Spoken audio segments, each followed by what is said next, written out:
Ne serait pas Madame Soleil, je ne vais pas vous dire qu'elle va la perdre ou la gagner. Si elle la perd, elle ne la perdra pas contre l'Ukraine. Elle la perdra contre l'OTAN. Puisqu'aujourd'hui, et chaque jour qui passe, ça se voit un peu plus, et on l'a vu là avec la victoire tactique ukrainienne qui a effectivement enfoncé un endroit faible, Kharkiv. un peu, oui, lacunaire hein, du front russe dans le Donbass, mais qui l'a fait avec succès, qui a vraiment réussi pour la première fois à faire finalement une manœuvre véritable depuis 6 mois. On voit que ce qui se passe là, ça n'est pas dû uniquement aux forces ukrainiennes.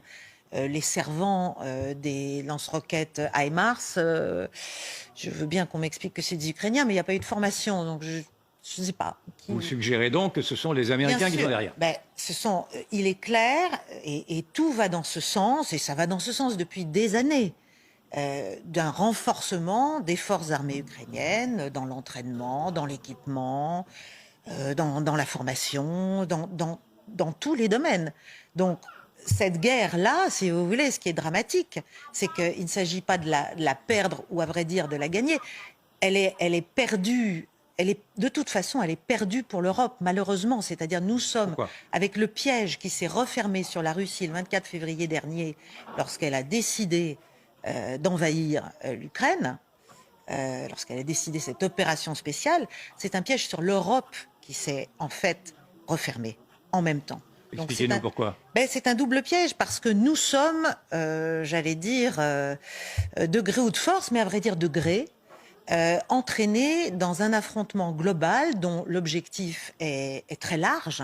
Et l'objectif, c'est d'abattre vraiment, une fois pour toutes, cette puissance russe qui vraiment gêne depuis longtemps déjà, et certainement depuis, en tout cas, 8-10 ans. La question ukrainienne, elle n'est pas née le 24 février 2022. Elle La est née en puissance russe 2004. qui gêne qui?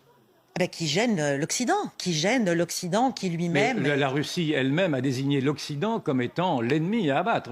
Dans ce cas-là, les torts sont partagés parce que Absolument, mais si vous voulez, le modèle de puissance russe, de puissance récalcitrante, de puissance qui refuse d'être régionale, de puissance qui est capable finalement, par rapport à une surface économique euh, relative, en tout cas assez faible, qui est capable de démultiplier son influence sur tous les continents depuis un certain nombre d'années et qui explique depuis un certain nombre d'années aussi que, et c'est pas être un agent du Kremlin que de dire ça, c'est juste la base, ce sont des faits qui expliquent que la sécurité européenne est une et indivisible et que donc elle doit être le résultat d'un équilibre des forces qui fasse que chacun n'augmente pas sa sécurité aux dépens des autres. Tout cela, c'est pour nous, c'est pour l'Occident, pour l'OTAN, mais derrière, évidemment, pour les États-Unis, comment dirais-je, c'est même pas une avanie, c'est un outrage, c'est absolument inadmissible.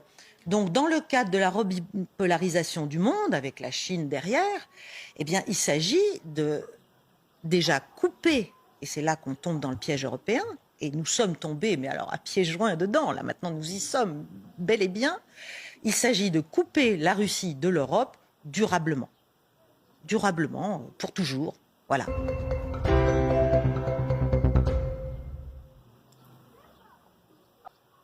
Merci d'avoir suivi cette vidéo, merci d'avoir été avec nous jusqu'à la fin. Prenez soin de vous et à très bientôt pour une nouvelle vidéo.